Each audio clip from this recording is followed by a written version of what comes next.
Hi, everybody. It's Sonia, and welcome to Leadership with Sonia. And today I get to interview another remarkable, awesome human and leader who I have known for a very long time. Now, Shannon, we were talking offline about leadership and the leadership awards and Bianca Dye, and Shannon is the CPO at the Australian Digital Health Agency, and they are also finalists in our Outstanding Leadership Awards. I've known Shannon for many, many years. She is still the most beautiful, kindness. What else? How else could I? Approachable, warm, smart. Yeah. So, welcome to Leadership with Sonia. Thank you for having me. Yeah, I can't believe I was trying to remember when did we first meet, how many years ago. It'd probably be way too many years ago for me to remember now, but I do remember, first meeting you in the office and just going, wow, that woman's got something amazing. So yeah, very, very happy to have kept in touch over the years. And it's been wonderful seeing your career grow and the diversity of your career. And I know, though, throughout the time I've known you, you have been so passionate and committed to the people and culture space. And I do love your posters. You do have some great, I think I see there one around being kind. Yes, yeah. So, and it's very much about you. So let me ask, when you think about leadership, so you and I are passionate about leadership, and I know leadership is part of who you are. What does leadership mean to you? Yeah, thanks. I really think for me, leadership has a few different aspects, but one of them is very much around how are you going to be true to yourself, and how do you know yourself to be able to not only lead others through the challenges of working in teams and big organizations and small organizations, but also how are you going to lean into your values to be able to demonstrate every day, what are you doing? Why is it important to you? And, leadership has a lot of aspects to it. That means sometimes you've got to make decisions that are really hard, that impact people in ways that they might not always want them to impact, but it's how you work with them and develop the skills of those people working with you and making good decisions for your organization. So I've probably learned enough about leadership from the people I don't want to follow, as well as the ones that I do want to follow. So I think for me, I'm still growing as a leader, and I don't have one set leadership theory or leadership, mantra that I will always follow, because I'm always learning. And I think that that's an important part of leadership, definitely. Yes, you can definitely learn. I love your concept of leadership and what leadership means to you. And you can definitely learn from people that you want to follow and you don't want to follow. But if you think about people that have made a difference to you in your career, does anyone spring to mind? Yeah, I mean, I've been really lucky to work with some amazing leaders. So I had a chief human resources officer who I worked for at Brisbane City Council, who really did take me under his wing and show me what it meant to work in HR. So I didn't start my career as a human resources professional. I was a sports scientist. I worked in a gym. And I think the conversation that he had way back when was, well, what are you going to be when you grow up? And at that point, I was very excited to work in a gym forever, which, absolutely nothing wrong with doing that, and was very happy to do it. But he just opened my eyes to what else I could do and what else the opportunities were in an industry and in a profession that I really didn't know anything about at that time. And so he allowed me to learn. And having someone who's your sponsor, who helps you grow as a person and as a professional, that's a leadership trait that I've really wanted to bring with me along. So I try to do that with my team members, and, giving them exposure to things and bringing them along to things and helping them grow is a core part of what I do as a leader. So, wow, that's really interesting, because I remember when I was at school, I wanted to be a teacher, and all my teachers had said to me, don't be a teacher. And I was thinking, that's a bit weird. Like, what? Why are you my teacher? I thought you were supposed to. And I never thought about a career in human resources, because that's how I started in my career in HR. I would love to know your story. Like, I didn't know about the sports science background. Oh, wow. That is amazing. I didn't know about that. So tell me a little bit about your story. I'd love to know more about your story. Share a little bit more about some of these interesting and wonderful things. Yeah, amazing. Well, it's definitely not a normal pathway, I don't think, into the world of human resources. So I had a very sort of bumpy high school experience. I was really, really sick and in year 10. And so I didn't finish high school. So about halfway through year 10, I was in hospital for the majority of the year and just was too sick to go to school, lots of treatments, lots of surgeries. So I left school. And so my dream at that point was to be a phys ed teacher or a physiotherapist or something sport sort of related. And so I figured out, well, how am I still going to do that? I'm really goal driven. And for me, even as a 15-year-old, I was still stuck on, well, how am I going to get to where I have planned to go? Because that's all I wanted. That's all I knew. So instead of going back to high school, I joined TAFE and did a diploma of fitness, which I thought, awesome, I'll get paid to exercise. This is the best job in the world. And so that turned into getting into university to do my human movements degree. So I got into uni the same time that I would have if I'd done a normal pathway through high school. So I'm a very big advocate for kids not needing to do the normal, traditional pathway through high school to still get to where they want to go. So I could get into a science degree and do that degree first up straight out when I was 17, which was incredible, and was on that pathway to do that. Graduated in amongst all that, got married, did all the things that you do, and joined an organisation that had a gym and was teaching aerobics in their gym. I had done some full-time work. I'd worked with TAFE and was a teacher for the Australian Rugby League. So I did a lot of the behind-the-scenes stuff with their athletes, which was great because it was sort of a bit of everything that I like to do. But I joined the organisation, Brisbane City Council, on the side to teach them aerobics, and they had a wellness consultant job going. And they said, we'd love you to jump in and apply.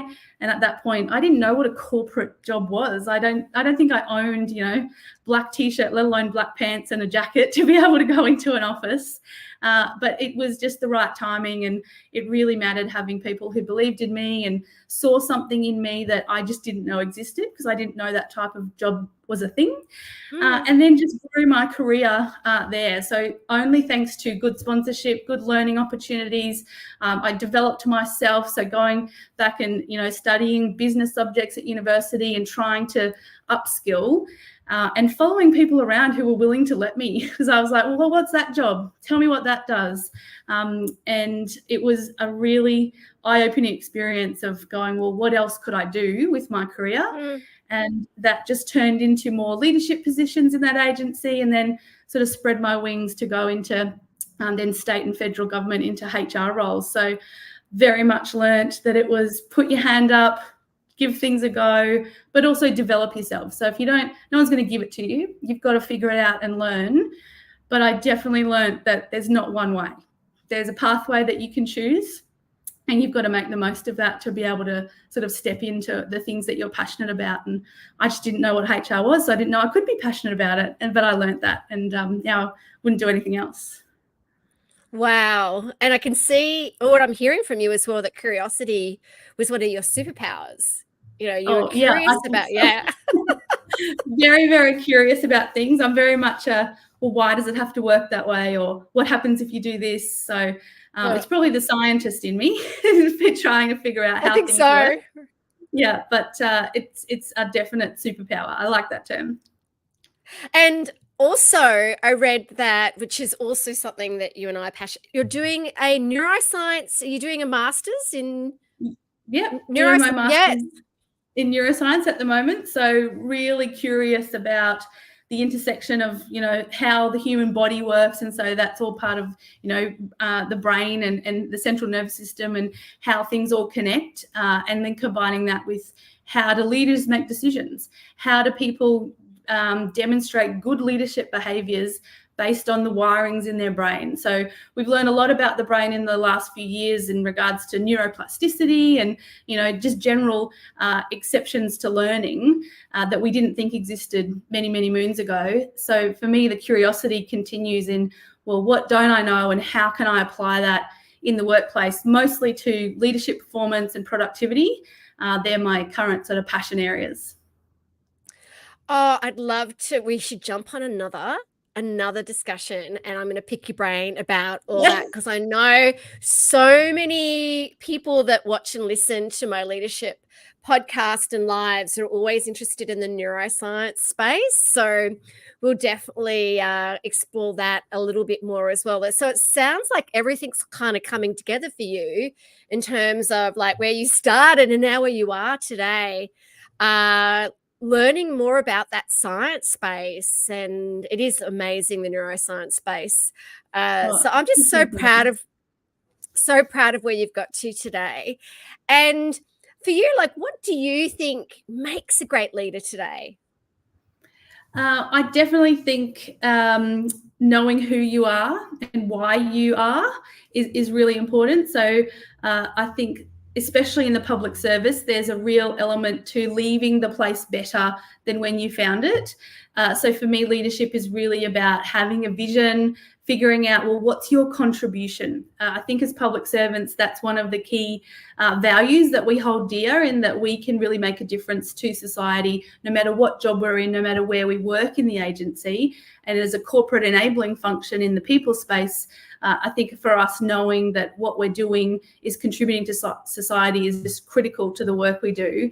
And as a leadership tenant, I think it's even more critical to not only understand that in yourself, but know how you can describe that to other people, so they can sort of either link into that, attach to that, and go, actually, that's where I think, or that's different to where I think, and here's the path that I'm thinking and what my contribution is.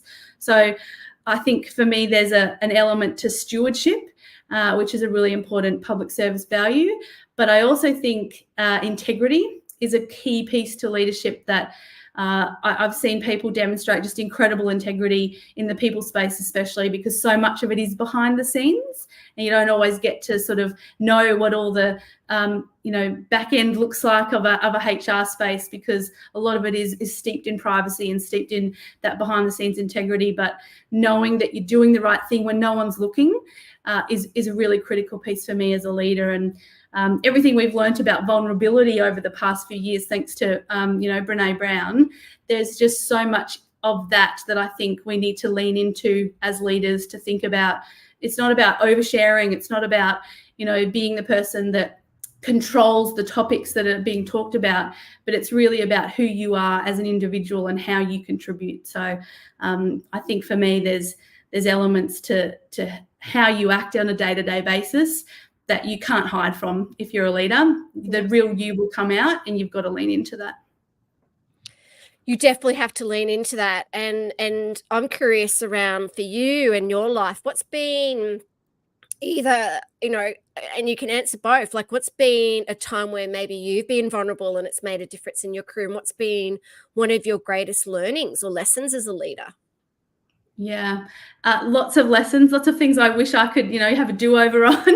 I think especially when I was first learning or first in a leadership position, I made a lot of assumptions around how people like to be managed, in that, not considering how they liked to learn or what was going on in their world outside of work that might impact their behavior and the decisions that they make on a day-to-day basis in their workplace.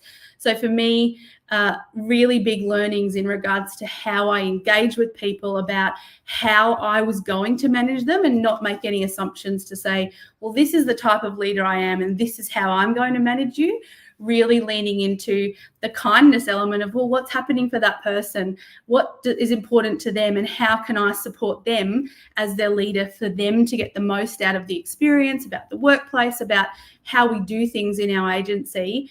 That's been a huge learning, because I think when you're a new leader, you sort of set out to go, well, this is the type of leader I have either seen or I've decided I am because I went on a course, and that's the type of leader I am. But I'm not sure that the situational adaptive part of our brain is developed if we haven't experienced all the things that could go wrong as well. So I think for me, there's a vulnerability in one, even admitting that. And there might be people who I've managed, 20 years ago, who go, oh yeah, she wasn't a good leader because she did X, Y, and Z. And, it's something that I continue to work on. And I'm just really blessed to have really great leaders above me. So the CEO of Australian Digital Health Agency and the COO, so Joanne Greenfield and Amanda Cattermole, they're just exceptional leaders, and I can really learn from them and understand, I guess, how they work. And having strong female leaders who demonstrate kindness and courage is just a blessing. Yeah, I think it's it's so wonderful to hear that, and it's so wonderful to hear again how you see leadership, because I agree. Like, if I could go back to my younger self, I'd absolutely say to her, "Oh my gosh, like, do you come into this kind of space where you're actually in a traditional leadership role, and you think you know it all, or you think you know how to lead, and it's about having that growth mindset and going, I don't know everything." And I have a question, actually. Someone that's watching has got a question. How do you set boundaries as a leader to your team? That's an interesting one. What are your thoughts? That's a really good question. And I think a lot of it depends on, well, what's your current relationship with your team? Because I think there's different boundaries that you can set depending on who you're working with and how well you know them, how much you've built in that investment around what they expect of you. And I think there's no hard and fast rule, because it will depend on who they are, how they like to work, what's important to them in regards to what are the limits and the boundaries that you can share within your team. I think the traditional professionalism things apply in regards to conflicts of interest and making sure you maintain your professional integrity between yourself and your team members.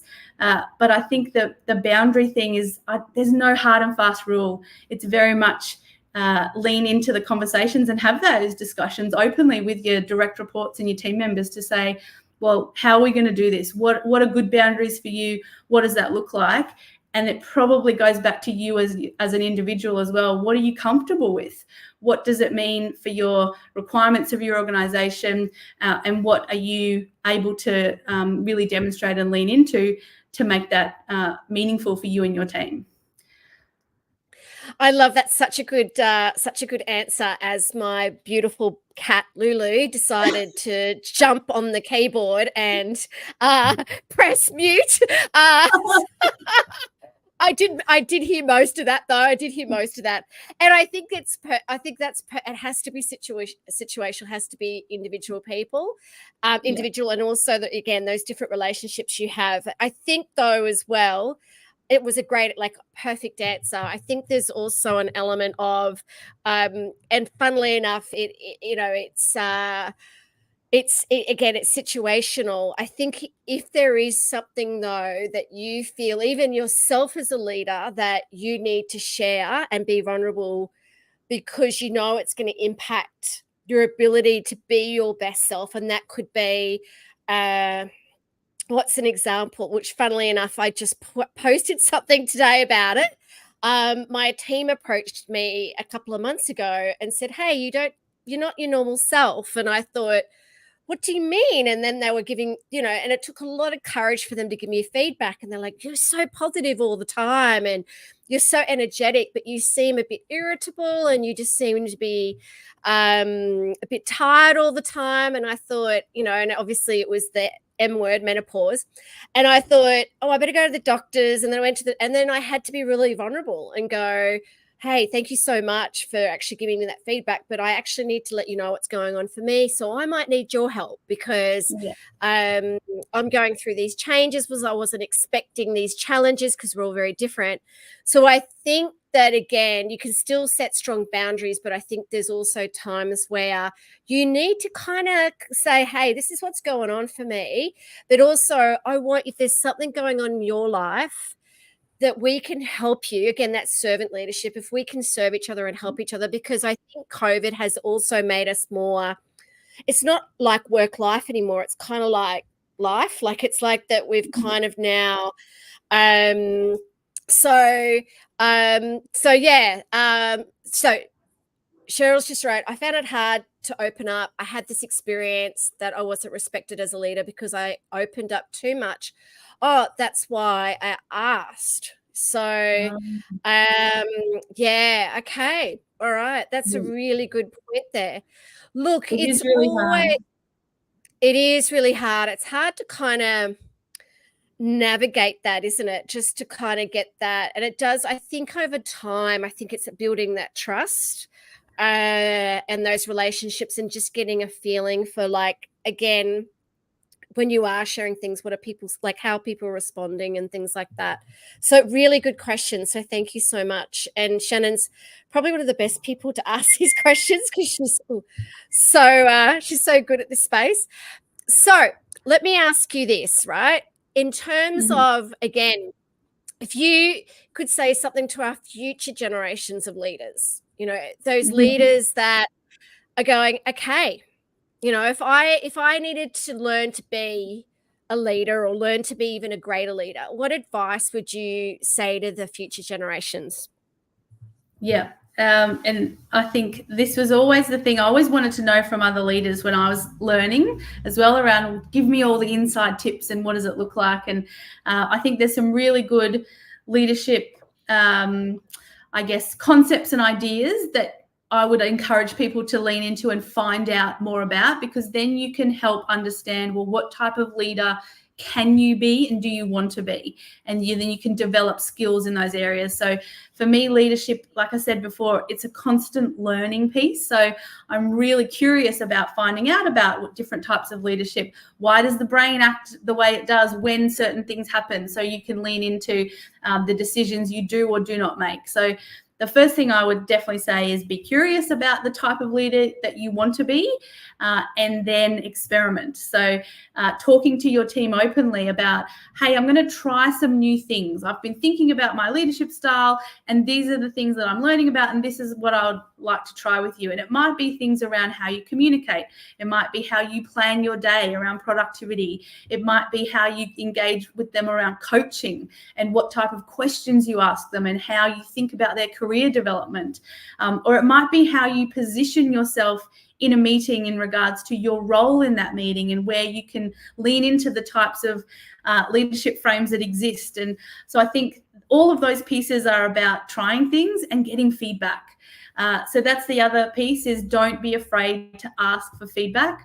I remember sitting in with a mentor, and he was really teaching me about feedback and how it worked. And I was terrified for him when one day we were in a meeting and his boss started giving him feedback, and I felt sick for him because the feedback, I thought it was quite harsh and direct, and there was no sugarcoating it whatsoever. There was no positivity. It was just straight down the line. And I was really awkward because he was letting me sit in to learn about what he was doing, and it was a shadowing opportunity.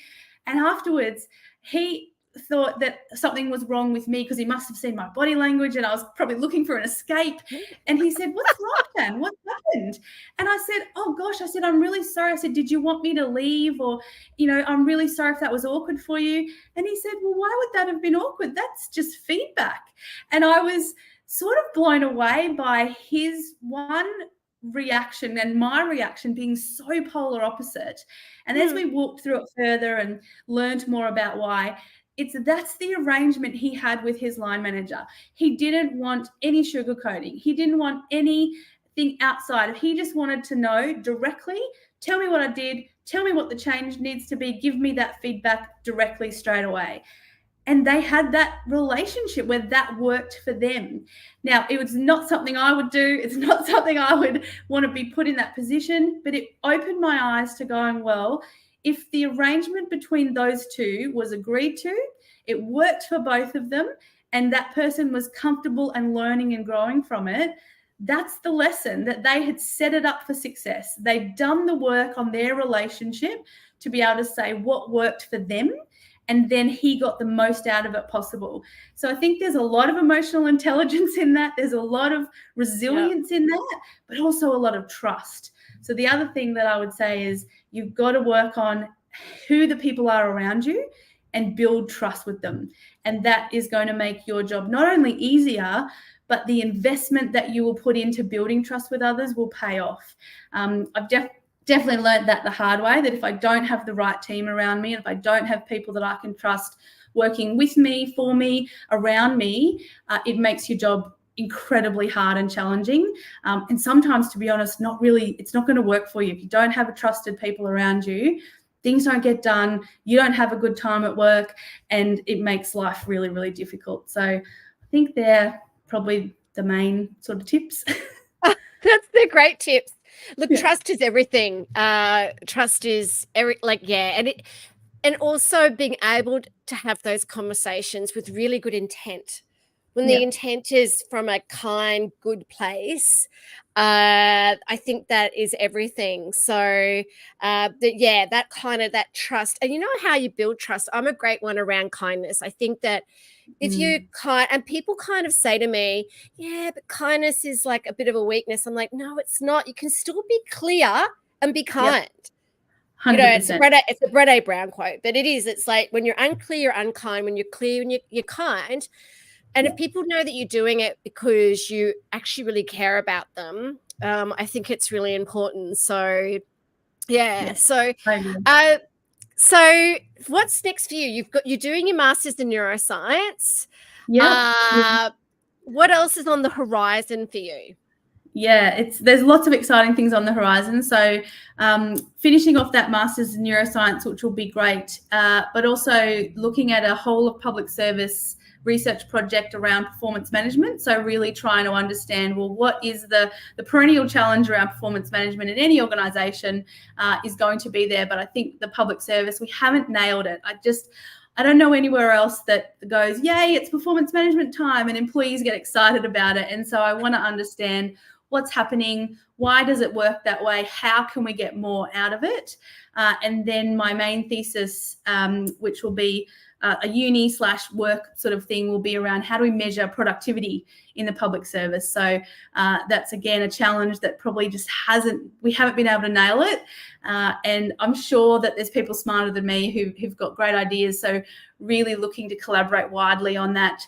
Wow. And then the final one is, we've got a great team at ADHA, and building the capability of our people and capability team is on the horizon. We've made leaps and bounds ahead in terms of the work we've been doing, how we function as a team, how we trust each other, how do we have a great time together, and really looking to take us into that next step where we are leaders in the public service about the way we do people and capability. Oh, I love all those different things that you're focusing on. If I can find it, I will search for it. It was many, many years ago. I went to a neuroscience summit in Sydney.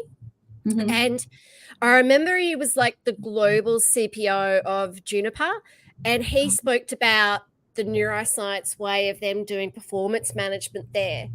And he said that they didn't call it performance management. They ended up calling it the Juniper Way. It was the Juniper Way conversations versus, because even from a neuroscience perspective, and you'd be all over this, is that even if you are a 5 out of 5, A plus player in an organization, and you still activates the threat response when you go into performance management or performance review meeting. So it's like, how do you change the language to make it more, I'll try and find the research. I'm sure you're all over it, but it was just really interesting listening to the fact that it really changed the landscape of how performance conversations were done. Yeah. From a I love the fact that you're doing that with the public service. I'm sure anyone's listening or watching would, even in any sector, would learn a lot from that. Yeah, I think it's one of those things that, anywhere else in the world, any organization, if your net promoter scores were off the charts horrible, which they would be for performance management scores if we took that level, if anyone in the private sector or anyone in any organization had those low level marks for those things, they would instantly change it, because it has such a difference. It has such an impact on not only your retention, but the productivity that you can drive from those conversations. And yet we haven't nailed it. And I'm really curious about, well, why is it so hard? Is it because we're not measuring things in the traditional way? Is it because we haven't thought about it from the brain-based activations? Or is it that we're just not ready for the change? So there's some really interesting pieces about the neuroscience to it in terms of change and behavior, and which part of the brain is triggered when you say that performance management thing or ask people for feedback. Those are real chemical reactions, and so if we can think of a scientific way to get around that, or think about the best way to make the brain work to drive those changes, then I think we're using some real evidence-based theories and products that maybe haven't been thought of in the past. So, but I could be completely wrong, and other people might have already thought of them, and I'm just finding out now. So that's part of the curiosity. What works, what doesn't, but I'm going to need help. So yeah, anyone out there who's curious about how we do that, wants to help, drop me a line. Absolutely. So you can definitely connect with Shannon on LinkedIn. And I know she's incredibly helpful and approachable. I have just loved talking with you today. I could talk for you for a lot longer, but we've already taken up so much of your really precious time.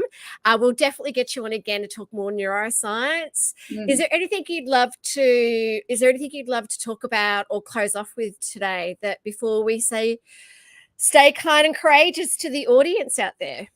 Yeah, thanks, Sonia. And look, I really say thank you to you and your team for everything that you do, and really hoping and helping to spread that kindness from a leadership perspective. But I think the big thing for me is really around leaders knowing that leadership's a really tough gig, and the kindness needs to extend to yourself, and you won't get it right every time. And it's really important to have great connections and networks who can help you, and phone a friend and executive coaches and whatnot, to be able to say, hey, I need some help, I need to learn, and I need to make things better for myself and my team and my organization. So while you're looking after your team, make sure you look after yourself as well.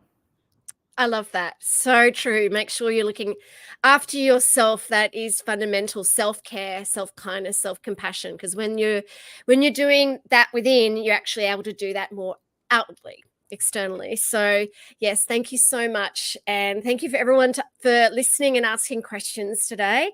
It was an honor to connect with you. And I will be reaching out to you to send you one of my books to say thank you. And please reach out to us at Leadership HQ, anything we can do to help you as well. I'll see if I can find that wonderful research. And it was wonderful. And thank you so much for being part of Leadership with Sonia today. No worries. Thanks, Sonia. Thanks, everyone. Take care. Bye. Bye. Bye.